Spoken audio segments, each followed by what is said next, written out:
Hello मेरे प्यारे बच्चों, कैसे हैं आप सभी लोग। उम्मीद करते हैं सभी लोग बहुत बढ़िया होंगे। स्वागत है आप सभी का आपके अपने YouTube channel technique make your mind sharp पर।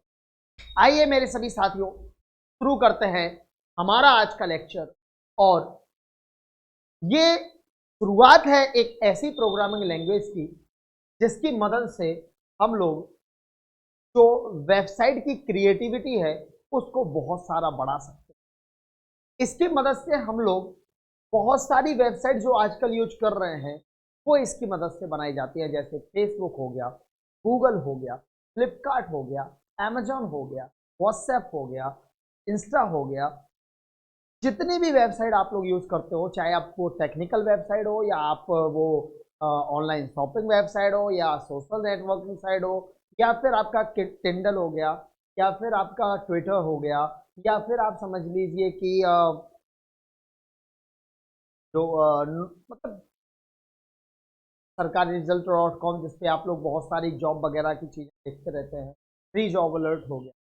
जितनी भी वेबसाइट आप लोग आजकल देख रहे हैं वो सारी की सारी वेबसाइट जो होती हैं उनमें कहीं ना कहीं PHP लैंग्वेज जो होती है वो उसका क्या होता है, यूज होता है। तो PHP लैंग्वेज क्या होती है तो ये मैं आप सभी को बताना चाह रहा हूं। तो जो हमारी PHP लैंग्वेज होती है इसका फुल फॉर्म होता है, PHP लैंग्वेज जो होती है इसका फुल फॉर्म होता है हाइपर टेक्स्ट प्री प्रोसेसर। क्या होता है? हाइपर टेक्स्ट प्री प्रोसेसर, है ना।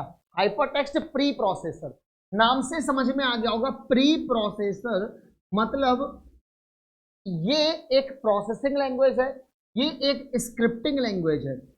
कौन सी लैंग्वेज है ये एक प्रकार की स्क्रिप्टिंग लैंग्वेज होती है। स्क्रिप्टिंग लैंग्वेज होती है और ये जो लैंग्वेज होती है ये एक सर्वर साइड लैंग्वेज है। कौन सी लैंग्वेज है? सर्वर साइड लैंग्वेज है। आप लोगों ने थर्ड सेमेस्टर में HTML और CSS के बारे में हमसे पढ़ा होगा। HTML और CSS लैंग्वेज के बारे में आपने पढ़ा है। इन दोनों लैंग्वेज का यूज पहले हम लोग किसका वेब पेज बनाने में पहले हम कौन सी लैंग्वेज का यूज करते थे? तो वेब पेज बनाने में पहले हम लोग HTML और CSS लैंग्वेज का यूज करते थे। ठीक है, तो अगर हम बात करें कब, जब हमारे पास वेबसाइट या इंटरनेट वगैरह आया, तो इंटरनेट के बाद 1994 में इंटरनेट का जन्म हुआ, जिसका जन्म किसने किया था बेटा? टिम बर्नर्स-ली ने। ठीक है, टिम बर्नर्स-ली एक ऐसे प्रोग्रामर या एक ऐसे कंप्यूटर प्रोग्रामर हैं जिन्होंने इंटरनेट के क्षेत्र में, जिन्होंने वेब डेवलपिंग के क्षेत्र में काफी ज्यादा वर्क किया। इन्होंने W3C कंसोर्टियम बनाया जिसने इंटरनेट बनाया, मतलब जहां पर इंटरनेट का आविष्कार हुआ। जब इंटरनेट का आविष्कार हो गया तो वेबसाइट वगैरह जो बनाने लगे, वेबसाइटों का जो डेवलपमेंट हुआ वो भी किसने किया? टिम बर्नर्स-ली ने किया। HTML लैंग्वेज जो थी उसका भी किसने आविष्कार किया बेटा?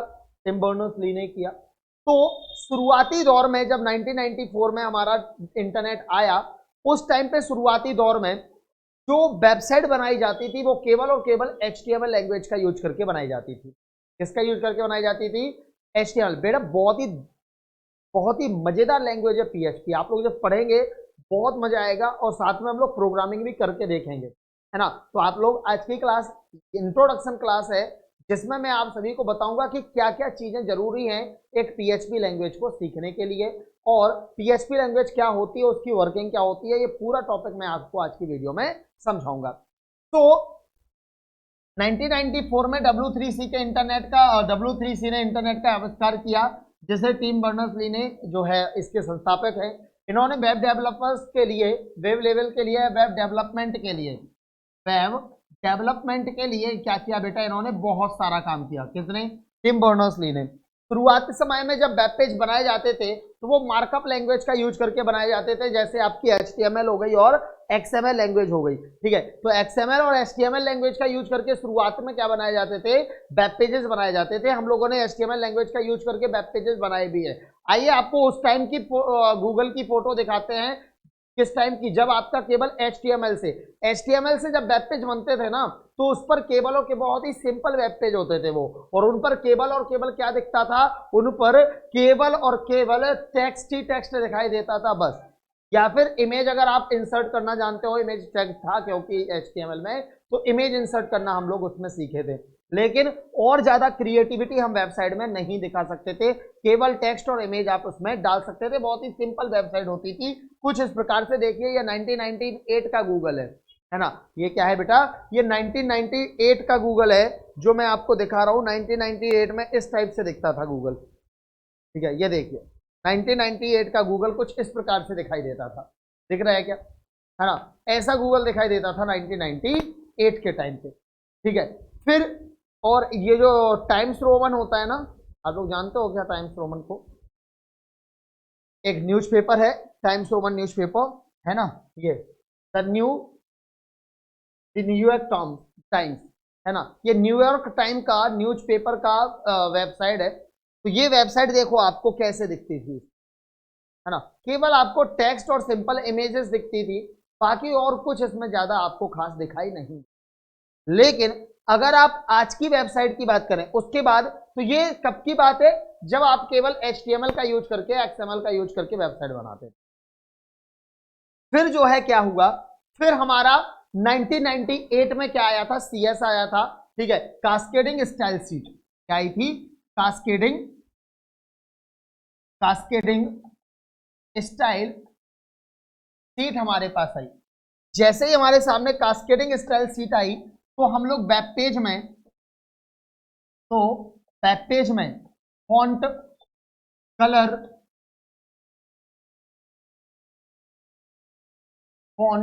कलर, इसके अलावा हम लोग बैकग्राउंड और बैकग्राउंड के अलावा ये फॉर्वर मेथड वगैरह, ठीक है, form table,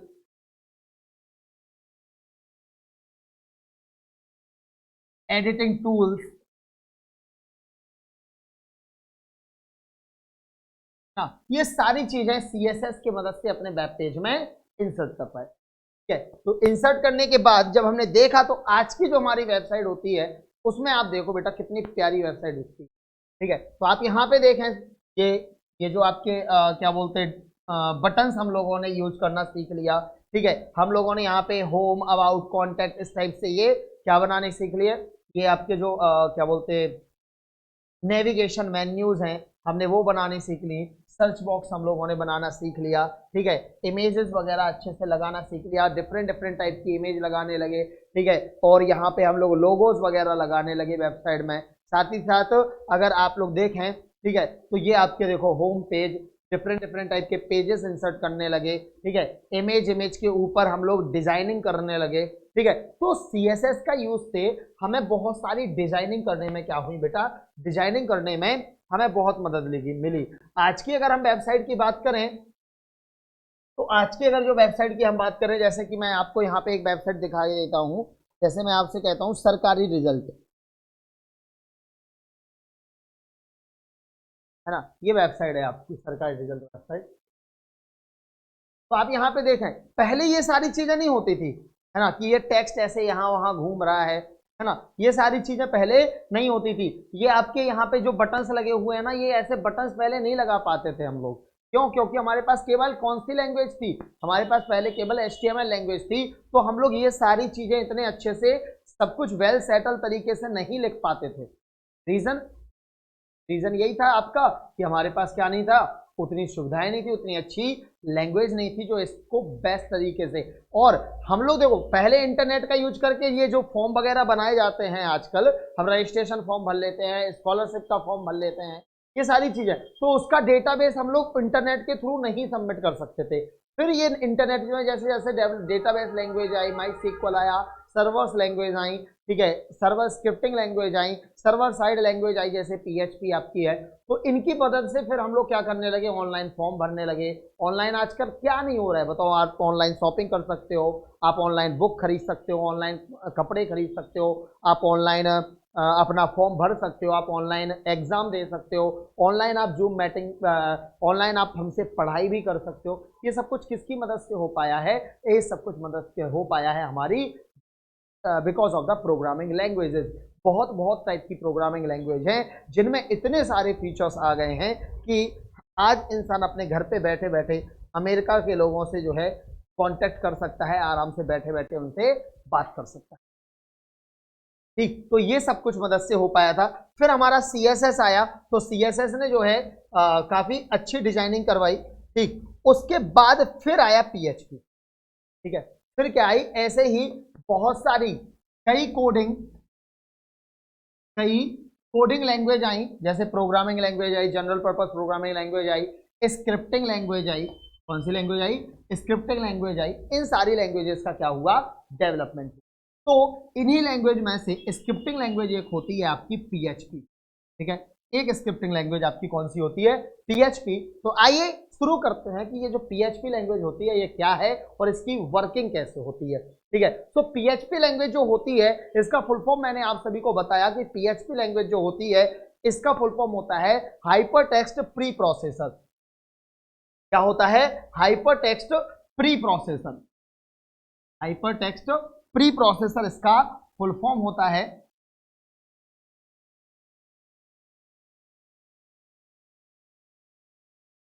hyper text pre processor क्या होता है? इसका फुल फॉर्म होता है। ये जो आपका PHP लैंग्वेज आपकी जो होती है ये किस चीज में यूज की जाती है? तो जो आपकी PHP लैंग्वेज होती है इसका उपयोग बेटा हम लोग किस में करते हैं? तो इसका उपयोग किया जाता है डायनामिक वेबसाइट विद डेटाबेस। क्या? डेटाबेस के साथ में डायनामिक वेबसाइट बनाने के लिए। ठीक है, डायनामिक वेबसाइट मतलब एक ऐसी वेबसाइट जिनका डेटा हम लोग क्या कर सकते हैं? चेंज कर सकते हैं। ठीक है, ऐसी वेबसाइट जिनका डेटा हम लोग चेंज कर सकते हैं उन्हें हम क्या कहते हैं? डायनामिक वेबसाइट कहते हैं। तो डायनामिक वेबसाइट बनाने के लिए हम लोग ने क्या किया हुआ है? इसका यूज किया। किसका? PHP लैंग्वेज का। PHP का फुल फॉर्म होता है hyper text pre processor. Hyper text pre processor. तो हाइपर टेक्स्ट प्री प्रोसेसर क्या करता है बेटा? बताओ जल्दी से। हाइपर टेक्स्ट प्री प्रोसेसर जो आपकी लैंग्वेज होती है ये क्या करती है भैया? ये डायनामिक वेबसाइट को क्रिएट कराती है। इसको डायनामिक वेबसाइट को, और डायनामिक वेबसाइट को भी किसके साथ? डेटाबेस के साथ क्रिएट कराने में मदद करती है ये। और इसके अलावा वेब पर आधारित वेब एप्लीकेशन को भी डेवलप करने में ये मदद करती है। इसको बेटा वेब एप्लीकेशन डेवलप करने में भी ये मदद करती है। हम लोग डिफरेंट डिफरेंट टाइप के वेब एप्लीकेशन जो है वो PHP की मदद से क्या कर सकते हैं? डेवलप कर सकते हैं। ठीक है, तो PHP लैंग्वेज जो आपकी होती है इस PHP लैंग्वेज को, ठीक है, ये PHP लैंग्वेज क्या है इसके बारे में देखते हैं। तो मैंने आपको बताया ये सर्वर साइड स्क्रिप्टिंग लैंग्वेज होती है। कौन सी लैंग्वेज होती है? ये सर्वर साइड स्क्रिप्टिंग लैंग्वेज होती है। सर्वर साइड का होने का मतलब ये है कि ये केवल सर्वर पर ही रन होती है। क्या होती है? ये केवल सर्वर पर रन होती है, यूजर इस लैंग्वेज को देख नहीं सकता है। जैसे अगर मैं आपसे कहूं कि हमें देखना है कि क्या हमारी ये जो लैंग्वेज आपके, ये जो आपको वेबसाइट दिख रही है इस वेबसाइट की कोडिंग क्या है ना? इस वेबसाइट की कोडिंग क्या है ये देखनी है, कौन सी लैंग्वेज में लिखी है। तो हम आपसे कहेंगे ये HTML CSS वगैरह लैंग्वेज में लिखी है। सर हमें दिखाओ। तो हम यहां जाएंगे, 3 डॉट पे क्लिक करेंगे और मोर टूल पे क्लिक करेंगे, और मोर टूल पे क्लिक करने के बाद डेवलपर टूल पे क्लिक करेंगे। तो आप यहाँ पे देख सकते हैं डेवलपर टूल में ये इसके क्या लिख रहा है? देखो ये तो इसका CSS लिखा हुआ है, ये इसका CSS पार्ट है, ये इसका CSS पार्ट है। और इसके अलावा ये देखो आप यहाँ पे, तो ये इसकी क्या है बेटा? HTML लैंग्वेज में पूरा लिखा हुआ है। ये इसकी HTML लैंग्वेज है इस पूरी प्रोग्रामिंग की। ठीक है, इस पूरी प्रोग्रामिंग की ये HTML लैंग्वेज है। आप यहाँ पे देख सकते हैं लिखा भी हुआ है HTML। ठीक है, यहाँ पे यहाँ ये लिखा हुआ है HTML। ये सर जो इस वजह से मैं,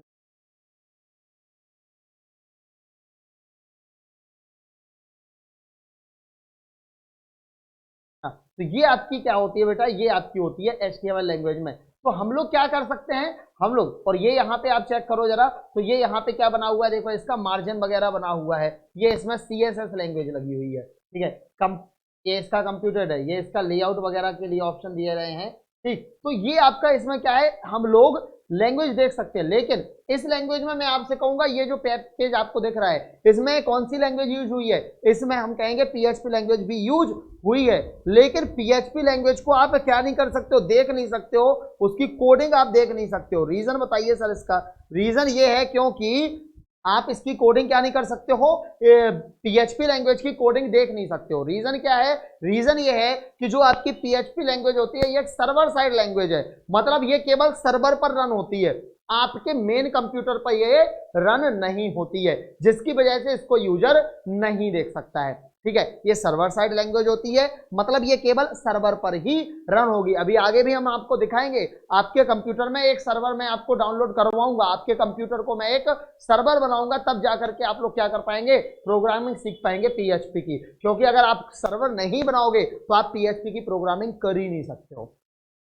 मैं आपको दिखाऊंगा क्या क्या चीजें पड़ती हैं, ठीक है। तो PHP जो होती है ये क्योंकि केवल सर्वर पर ही रन होती है, इसलिए कभी भी ये क्लाइंट सिस्टम तक पहुंच ही नहीं पाती है, या क्लाइंट इस लैंग्वेज तक एक्सेस, इस लैंग्वेज को एक्सेस नहीं कर पाते हैं।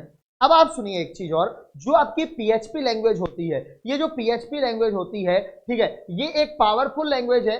बहुत सारी वेबसाइट ऐसी होती हैं जो PHP लैंग्वेज का आजकल यूज कर रही हैं, ठीक है। कौन कौन सी ऐसी वेबसाइट है जो PHP का यूज कर रही है, वो मैं आपको दिखा दूं जरा कि कौन कौन सी वेबसाइट है जो PHP का यूज कर रही है। तो क्या क्या यूज होते हैं देखो, तो PHP जो होती है इसका उपयोग किया जाता है कंटेंट मैनेजमेंट सिस्टम, ठीक है, कंटेंट मैनेजमेंट सिस्टम को डेवलप करने में। मतलब जैसे आपका वर्डप्रेस हो गया, ये कंटेंट मैनेजमेंट सिस्टम है वर्डप्रेस। अभी इस चैप्टर, इस बुक में आप लोग पढ़ेंगे वर्डप्रेस के बारे में, ठीक है। वर्डप्रेस CMS आप पढ़ेंगे इस चैप्टर में, एक चैप्टर है आपका पूरा वर्डप्रेस का, उसमें आपको सिखाया जाएगा कि आप लोग कैसे PHP का यूज करते हैं। या वर्डप्रेस, आपको एक वर्डप्रेस क्या होता है, कंटेंट मैनेजमेंट सिस्टम होता है, जो एक टाइप का सॉफ्टवेयर है जो आपको ये सिखाता है कि आप कैसे एक वेब पेज या एक वेबसाइट कैसे डेवलप करते हैं। अगर आपको प्रोग्रामिंग लैंग्वेज नहीं आती है, अगर आपको प्रोग्रामिंग लैंग्वेज नहीं आती है, तो आप CMS का यूज करके भी वेबसाइट को क्या कर सकते हैं, डेवलप कर सकते हैं। क्यों? क्योंकि CMS में पहले से ही सब कुछ बना हुआ है। जैसे आपको वेबसाइट का वेब पेज चाहिए, तो वहां पे आप मैन पेज डालिए, सर्च कीजिए, मैन पेज के बहुत सारे डिजाइन आपके सामने आ जाएंगे, कोई भी डिजाइन आप यूज कर लो। आपने कहा सर हमें नेविगेशन मेन्यू चाहिए, तो नेविगेशन मेन्यू के आपके पास बहुत सारे क्या आ जाएंगे, बहुत सारे ऑप्शंस आ जाएंगे। जिस टाइप का नेविगेशन मेन्यू चाहिए उस टाइप का मैं नेविगेशन मेन्यू वहां पे डाल सकते हैं। मतलब वेबसाइट को डेवलप करना बहुत आसान हो जाता है CMS का यूज करके। क्यों? और CMS जो होता है वो कैसे बनाया जाता है, तो CMS बनाया जाता है PHP लैंग्वेज का यूज करके। इसके अलावा जो आपकी ई-कॉमर्स साइट्स है, मतलब जो आपकी शॉपिंग साइट है, चाहे फ्लिपकार्ट हो जाए, चाहे अमेजन हो जाए, ठीक है, आपका स्नैपडील हो जाए, आपका क्या बोलते तो जो जोमेटो हो गया, या आपका स्विगी हो गया, या आपका अपोलो 24/7 हो गया, ठीक है, ये सारी वेबसाइट है जो आपकी ऑनलाइन शॉपिंग के लिए यूज होती हैं। तो ऑनलाइन शॉपिंग आप लोग यहाँ से कर सकते हैं, मेडिकल शॉपिंग कर सकते हो अपोलो को 24/7 से, ठीक है। इसके अलावा मेल सर्वर, जो आपकी जीमेल अकाउंट होता है, ट्विटर वगैरह होता है, वो भी आप लोग किससे बनाते हो, PHP लैंग्वेज का यूज करके उसमें बनाया जाता है। चैटिंग सिस्टम, व्हाट्सएप में, फेसबुक में, ट्विटर पे, इंस्टाग्राम पे जो आप चैटिंग करते हो, वो चैटिंग सिस्टम भी हम किससे बनाते हैं, PHP लैंग्वेज का यूज करके बनाते हैं। फाइल को स्टोर करने वाला जो सिस्टम होता है उसमें भी PHP लैंग्वेज का क्या किया जाता है, यूज किया जाता है, ठीक है। तो PHP लैंग्वेज को यूज करने वाली कौन कौन सी पावरफुल वेबसाइट्स हैं, जरा इनके बारे में बता दीजिए। तो आपके सामने कुछ मोस्ट पॉपुलर वेबसाइट जो कि किसमें यूज होती है, जिनमें PHP लैंग्वेज का यूज होता है, तो मैं आपको बता रहा हूं। जैसे आपका फेसबुक हो गया, ठीक है, फेसबुक आपकी एक सोशल नेटवर्किंग साइट होती है, इसमें PHP लैंग्वेज का यूज किया जाता है।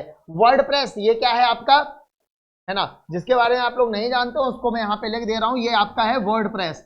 वर्डप्रेस आपकी क्या होती है, वर्डप्रेस एक प्रकार का CMS होता है। क्या होता है वर्डप्रेस? एक प्रकार का CMS मतलब कंटेंट मैनेजमेंट सिस्टम होता है, जो वेबसाइट डेवलप करने में आप लोगों की क्या करता है, मदद करता है।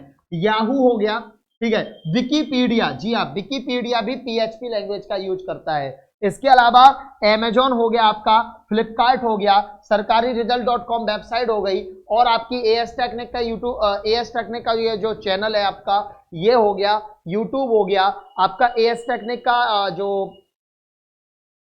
ऐप है वो हो गया। इन सबको बनाने में हम किसका यूज करते हैं? पीएचपी लैंग्वेज कहीं ना कहीं यूज। मैं ये नहीं कह रहा हूं केवल पीएचपी, अकेली पीएचपी नहीं कर पाएगी, पीएचपी के साथ भी और सारी लैंग्वेज यूज होती हैं, तो पीएचपी लैंग्वेज का इनमें यूज होता है। मैं ये नहीं कहूंगा केवल पीएचपी का यूज होता है, पीएचपी के अलावा भी बहुत सारी लैंग्वेज होती हैं जो इनमें यूज होती हैं, जैसे एचटीएमएल हो गया, सीएसएस हो गया, जावा स्क्रिप्ट हो गई, ठीक है, उन लैंग्वेज का भी यूज इसमें किया जाता है। ठीक, तो सर ये चीज तो ठीक है, आप हमें ये बताइए कि पीएचपी कैसे वर्क करती है, तो पीएचपी का क्या रोल होता है ना, पीएचपी का रोल क्या होता है। तो आइए मैं आपको यहाँ पे देखिए, ये आपको मैंने यहाँ पे लिख दी हुई है पूरी वर्किंग, आप लोग पढ़ लीजिएगा इसको, मैं आपको समझा देता हूं कि वर्किंग होती क्या है। तो मैंने आपको क्या बताया कि पीएचपी कहाँ रन होती है बेटा? पीएचपी रन होती है सर्वर पर। सर्वर क्या होता है? देखिए सपोज करो आप लोग मोबाइल चलाते हैं, ठीक है, हमने मोबाइल चलाते हैं, आप मोबाइल चलाते हैं, आपने मोबाइल में गूगल पे कुछ भी सर्च किया, सपोज करो, जैसे सपोज कर लो कि आपने यही डाला कि व्हाट इज पीएचपी, पीएचपी क्या है, ये डाला गूगल के सर्च बॉक्स में कि पीएचपी क्या है। इस टाइम पे आपने रिक्वेस्ट की है सर्वर से कि प्लीज हमें पीएचपी क्या है इससे रिलेटेड इंफॉर्मेशन प्रोवाइड करो, ठीक है। तो उस टाइम से पहला स्टेप क्या होता है? पहला स्टेप जो क्लाइंट होता है वो सर्वर से क्या करता है? स्टेप 1 में रिक्वेस्ट करता है। स्टेप 1 में क्या करता है? ये सर्वर से रिक्वेस्ट करता है किसी भी डेटा के लिए। सर्वर जो है वो डायरेक्ट क्या करता है? सर्वर जो रिक्वेस्ट आती है जिस चीज की, उसको भेजता है कहां पर बेटा? पीएचपी फाइल में, ठीक है। कहां भेजता है? जो आपकी .php फाइल होती है, ठीक है। .php जो है आपका, ये क्या करती है? .php फाइल जो होती है, मतलब सर्वर जो है अपना डेटा ढूंढता है, रिक्वेस्ट किया, जो भी चीज आपने रिक्वेस्ट की है उसकी PHP फाइल सर्वर में स्टोर होगी, जो चीज आपने सर्च की है उसकी PHP फाइल सर्वर में स्टोर होगी। सर्वर उस PHP फाइल को निकालता है और निकाल करके किसको दे देता है? PHP इंटरप्रेटर को दे देता है। किसको दे देता है? PHP इंटरप्रेटर को। अब PHP इंटरप्रेटर जो है वो डेटाबेस या फाइल सिस्टम जो है आपका, डेटाबेस और फाइल सिस्टम दोनों इसमें होते हैं। तो ये PHP फाइल को जो भी सर्वर यहाँ पे रिक्वेस्ट भेजी है उस रिक्वेस्ट को यहाँ भेजा जाएगा और वो देखेगा कि भैया फाइल सिस्टम में जो आपका डेटा है उसको निकाल के, या डेटाबेस में जो डेटा है उसको निकाल के और किस में कन्वर्ट कर देगा? ये HTML लैंग्वेज में कन्वर्ट कर देगा, ठीक है। तो था PHP लैंग्वेज में और उसने कन्वर्ट किस में कर दिया? HTML लैंग्वेज में। HTML लैंग्वेज में जैसे ही कन्वर्ट किया तो HTML लैंग्वेज से डेटा, HTML लैंग्वेज में जो डेटा आया उसको सर्वर पर वापस भेजा गया। सर्वर जो है उस डेटा को भेज देता है आपके वेब ब्राउजर पर और वेब ब्राउजर आपकी स्क्रीन पर उस HTML डेटा को क्या कर देता है? रिप्रेजेंट कर देता है। तो आपको दिखता है HTML, लेकिन अंदर की प्रोसेसिंग ये होती है पूरी कि वेब सर्वर PHP फाइल को निकालता है, जो PHP फाइल आई है वो उसको इंटरप्रेटर को देता है, इंटरप्रेटर उसको कन्वर्ट कर देता है HTML में, HTML वेब सर्वर के पास जाती है और वेब ब्राउजर पर ये शो हो जाती है, ठीक है। इस टाइप से आपकी ये PHP वर्क करती है। तो आइए मैंने यहाँ पे भी यही चीज लिखी हुई है, देखो मैंने लिखा है PHP सॉफ्टवेयर वेब सर्वर के साथ काम करता है। मैंने बताया PHP सॉफ्टवेयर किसके साथ काम करता है? वेब सर्वर के साथ काम करता है। किसके साथ? वेब सर्वर के। आप क्लाइंट पर PHP का कोई रोल नहीं है, ठीक है। तो वेब सर्वर के साथ काम करता है, सॉफ्टवेयर वेब पेजेस को किसी यूजर तक पहुंचाता है, ठीक है। ये सॉफ्टवेयर जो आपका है ये वेब पेज को, जो वेब पेजेस होते हैं उनको किस तक? यूजर तक पहुंचाता है। कौन? PHP software. इसे आप ऐसे समझिए, देखो वेब ब्राउजर के सर्च बॉक्स में आपने किसी वेबसाइट को सर्च किया तो आपने वेब सर्वर को एक मैसेज भेजा कि भैया उस वेबसाइट को आपके वेब ब्राउजर पे दिखाए। वेब सर्वर आपके मैसेज को रीड करता है और रीड करने के बाद उस वेबसाइट की HTML फाइल आपके कंप्यूटर पर भेज देता है ना। मतलब आपने जिस वेबसाइट को मांगा है, वेब सर्वर वो मैसेज पढ़ते ही आपको उसकी HTML फाइल भेज देता है और HTML फाइल आपके वेब ब्राउजर पर ओपन होती है तो वो आपको जो है अट्रैक्टिव दिखने लगती है और वेबसाइट आपकी खुल जाती है। लेकिन उसके पीछे और क्या हुआ? उसके पीछे ये हुआ, आपके वेब ब्राउजर पर जो PHP फाइल पढ़ता है और वेब पेज आपके सामने प्रदर्शित करता है, लेकिन PHP का काम क्या है? तो PHP एक इंटरफेस का काम करता है। यहाँ पे पीएचपी किसका काम कर रहा है? एक इंटरफेसिंग का काम कर रहा है। किसके बीच में? सर्वर और किसके? सर्वर और वेब ब्राउजर के बीच में। करता क्या है देखो, इंटरफेसिंग। सर्वर में जो भी रिक्वेस्ट भेजी है उसको मशीन लैंग्वेज में बदल देता है। ये क्या करता है? सर्वर में आपने जो रिक्वेस्ट भेजी है उसको मशीन लैंग्वेज में कन्वर्ट कर देता है। जब कभी सर्वर के पास किसी भी फाइल की रिक्वेस्ट आती है तो पीएचपी इंटरप्रेटर जो होता है उस कोड को कन्वर्ट करके डेटाबेस में एक्सेस करता है और फाइल उठा करके सर्वर तक पहुंचा देता है, जिसके बाद सर्वर उस फाइल को यूजर तक पहुंचा देता है ना। तो क्या करना है, यही चीज हमने आपको बताई कि जैसे क्लाइंट ने कोई रिक्वेस्ट यहां पे की तो सर्वर उसको HTML फाइल देता है। ये जो वापस कर रहा है, ये क्या वापस कर रहा है? यहाँ पे ये वापस कर रहा है HTML फाइल। बट इसने जो रिक्वेस्ट की है वो सर्वर को समझ में नहीं आई, ठीक है। तो उसके लिए अंदर क्या होता है? पीएचपी सॉफ्टवेयर होता है, पीएचपी इंटरप्रेटर होता है। पीएचपी इंटरप्रेटर क्या करता है? ये जो रिक्वेस्ट आई है उसको मशीन लैंग्वेज में कन्वर्ट करता है, फिर डेटाबेस में सर्च करता है कि जो मशीन लैंग्वेज उसके पास आई है, जो बाइनरी नंबर उसके पास आए हैं, जो इंफॉर्मेशन उसको कलेक्ट करनी है, उस इंफॉर्मेशन को कलेक्ट करके HTML लैंग्वेज में कन्वर्ट करता है और HTML लैंग्वेज की जो फाइल है वो सर्वर को भेज देता है और सर्वर उस HTML की फाइल को किसको ट्रांसफर कर देता है? ट्रांसफर कर देता है वेब ब्राउजर को। वेब ब्राउजर पर सर्वर फाइल रीड होती है और आपके सामने वेब पेजेस शो हो जाते हैं। क्लियर? इस टाइप से आपकी पीएचपी लैंग्वेज यहां पे क्या होती है बेटा? वर्क करती है। तो पीएचपी लैंग्वेज आपकी क्या है? एक सर्वर साइड लैंग्वेज होती है जो सर्वर पर रन होती है। कैसे वर्क करती है पूरा मैंने आपको समझाया। इसके फीचर्स क्या है? पहला देखो, सबसे पहला इसकी परफॉर्मेंस बहुत फास्ट होती है। परफॉर्मेंस क्या होती है बेटा? इसकी परफॉर्मेंस काफी फास्ट होती है। आप देख सकते हैं कि अगर आपका इंटरनेट स्पीड बहुत अच्छा आ रहा है, आपने सर्च किया, फट से वेब पेज आपके सामने खुल जाता है। जैसे अभी मैंने यहाँ पे सर्च किया है कि देखो, ये सर्च किया था मैंने, आपको रीलोड किया, देखो जैसे ही हमने इसको सर्च किया तुरंत हमारे यहाँ पे आ जाता है। जैसे मैंने यहाँ पे सपोज करो कुछ भी सर्च किया, मैंने यहाँ पे लिखा यूट्यूब, ठीक, तुरंत हमारे सामने यूट्यूब के ऑप्शन आ जाएंगे। क्लिक किया, तुरंत हमारे सामने यूट्यूब खुल के आ जाएगा। यस और नो? तो कितना विद इन 1 सेकंड भी नहीं लग रहा है और पूरी प्रोसेसिंग हो जा रही है। तो इसीलिए हम क्या कहेंगे? इसीलिए हम कहेंगे कि इसकी परफॉर्मेंस क्या होती है बेटा? काफी फास्ट होती है। क्या होती है? इसकी परफॉर्मेंस काफी फास्ट होती है। दूसरा, ये एक ओपन सोर्स होती है, ये एक ओपन सोर्स लैंग्वेज है पीएचपी।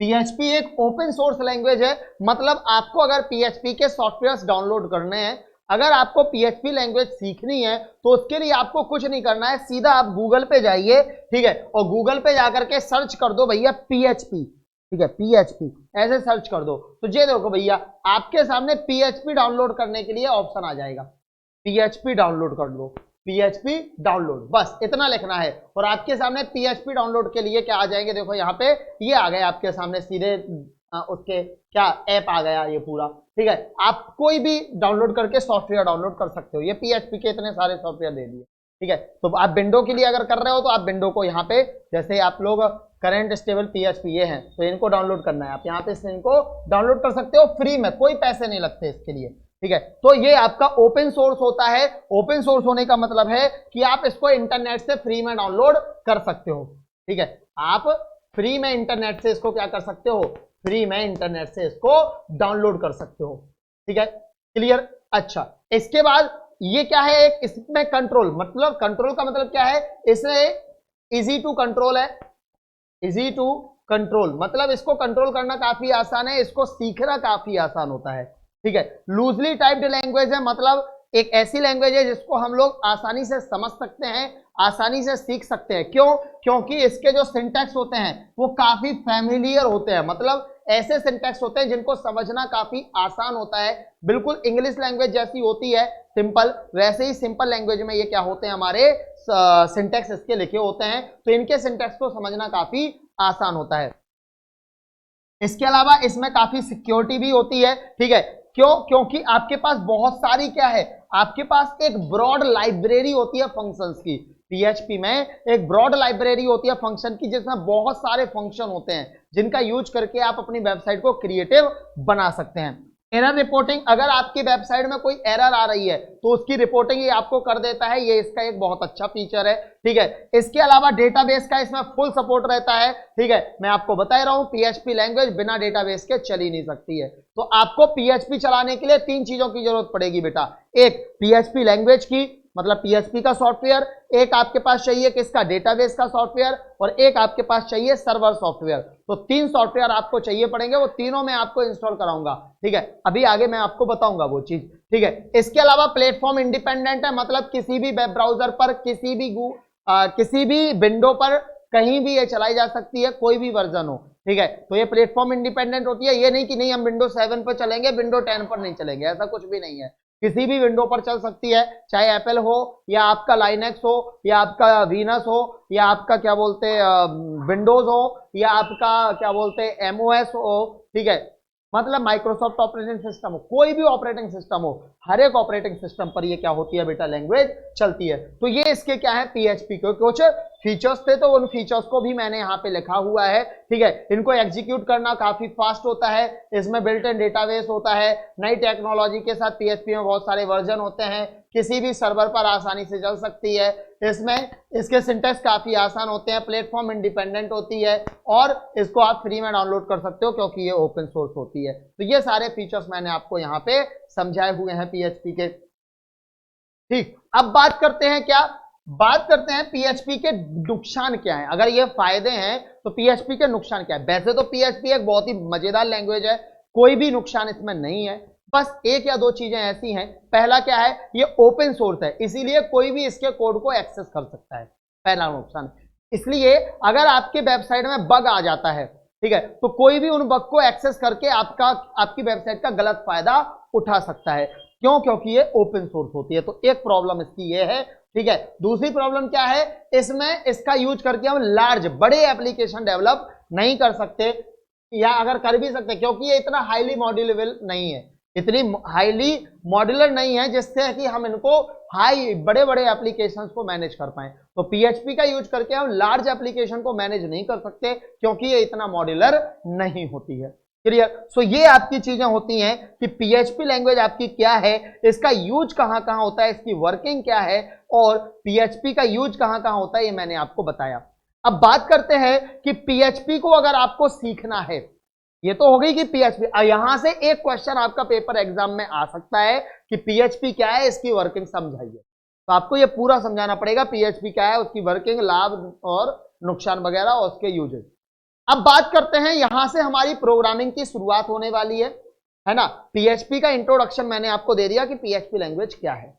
अब हम बात करेंगे कि अगर आपको पीएचपी लैंग्वेज सीखनी है तो आपके पास क्या क्या होना चाहिए। सबसे पहला, आपके पास एक लैपटॉप होना चाहिए, पहली चीज। दूसरी, आपके पास इंटरनेट कनेक्शन होना चाहिए। अगर इंटरनेट कनेक्शन नहीं भी है चलेगा, कोई प्रॉब्लम नहीं, लेकिन लैपटॉप आपके पास होना चाहिए। लैपटॉप या फिर आपके पास डेस्कटॉप, ठीक है, एक चीज आपकी कोई इसमें होनी चाहिए। दूसरी चीज, आपके लैपटॉप में ये 3 सॉफ्टवेयर होने चाहिए। कौन कौन से हैं? HTML editor. HTML एडिटर मतलब जैसे आपके पास क्या होना चाहिए, या तो आपके पास HTML एडिटर का मतलब आपका यहां पे हो जाएगा, या तो आपके पास नोटपैड होना चाहिए, ठीक है, क्या होना चाहिए, नोटपैड, ठीक है, या फिर नोटपैड प्लस प्लस।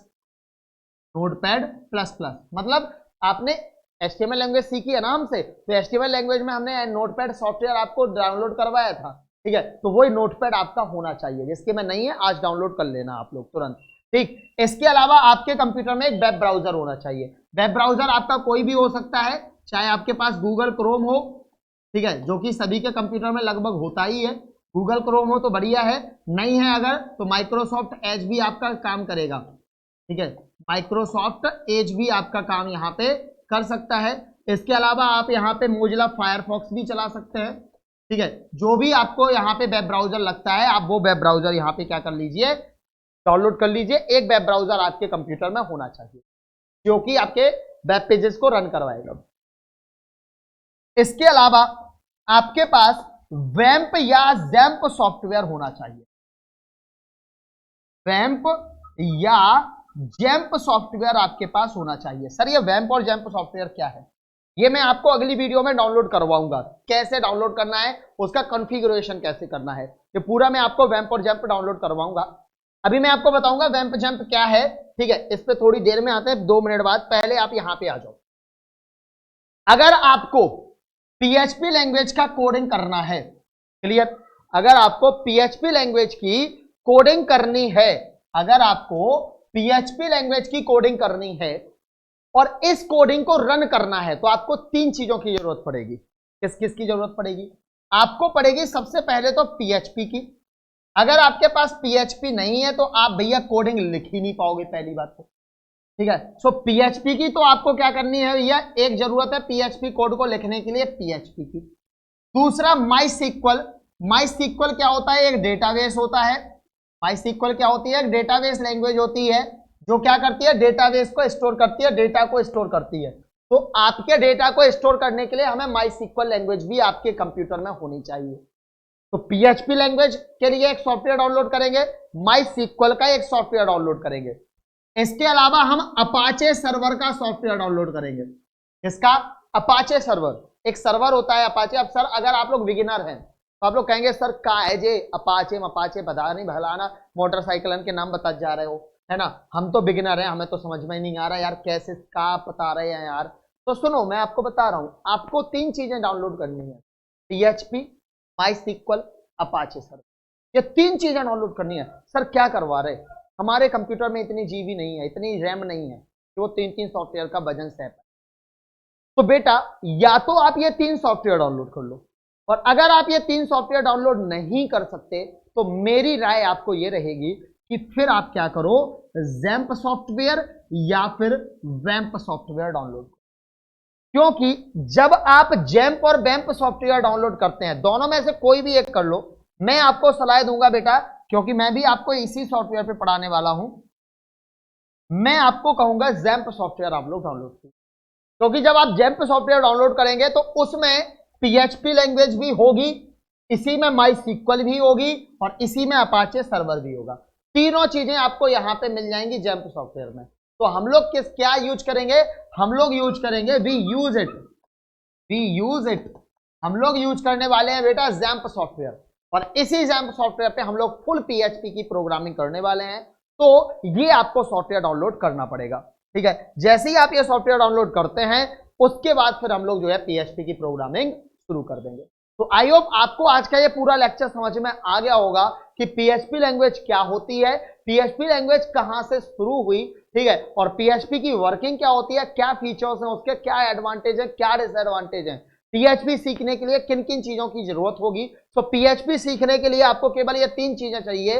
आपके कंप्यूटर में एचटीएमएल एडिटर होना चाहिए, नहीं है तो डाउनलोड कर लो नोटपैड प्लस प्लस, अगर आप डाउनलोड करते हैं तो बेस्ट रहेगा, ठीक है, नहीं तो अगर नोटपैड तो सभी के कंप्यूटर में होता ही है, ठीक है। इसके अलावा आप वेब ब्राउजर डाउनलोड कीजिए, अगर नहीं है तो गूगल क्रोम या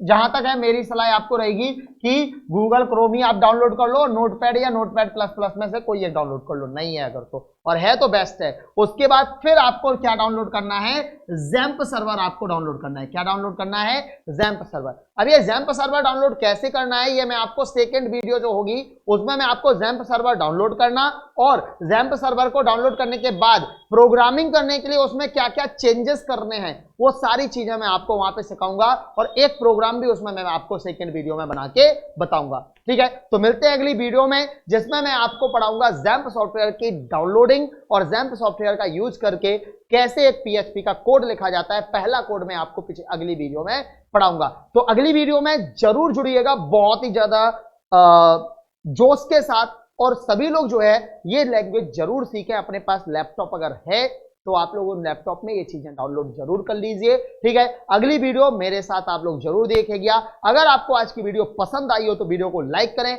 चैनल को सब्सक्राइब करें, बेल आइकन दबाना ना भूलें, और साथ ही साथ मैं आप सभी से केवल एक ही बात कहूंगा कि तुरंत अभी जाइए और फाइनल ईयर का पूरा कंप्यूटर साइंस और भी जो सब्जेक्ट है उन सब पूरा कंप्यूटर साइंस का पूरा सिलेबस आपको बहुत ही चीपेस्ट प्राइस पे दिया जा रहा है। तो सभी लोग अपना कोर्स जो है एएस टेक्निक ऐप पे जाकर के तुरंत परचेस कीजिए। बहुत बहुत धन्यवाद। जय हिंद, जय भारत। चैनल को सब्सक्राइब करें और नए वीडियोस के नोटिफिकेशंस के लिए बेल आइकन दबाएं। अगर आप ये वीडियो